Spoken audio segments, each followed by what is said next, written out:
Patuloy na pinalalakas ng pamahalaang panlalawigan ng Pangasinan sa pangunguna ni Governor Ramon Monmonvigico III ang mga serbisyong pangkalusugan para sa bawat Pangasinense. Bilang tugon sa pangarap na ito, formal nang binuksan ng Neonatal Intensive Care Unit o NICO at Rehabilitation Facility sa Pangasinan Provincial Hospital. Layunin ng mga pasilidad na mabigyan ng mas maayos at makabagong serbisyong medikal ang mga pasyente. Partikular ang mga bagong silang na sanggol na nangangailangan ng espesyal na pangangalaga.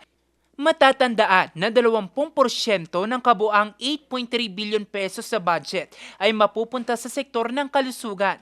Paraan ito ng pamahalaang panlalawigan ng Pangasinan sa pagpapalakas pa ng abot kamay na serbisyong medikal sa probinsya. Ang lahat ng mga Pangasinense may pupuntahan kayong ospital ng probinsya. Kung may sakit kayo, wala kayong babayaran. It's a very ambitious promise. I have never promised anything as a politician that I cannot deliver. Nahihiya po ako. But this is a promise that I have gambled as well. All in na.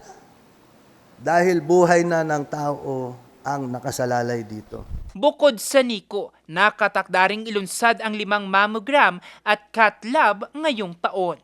Jose Robert Inventor, RNG News.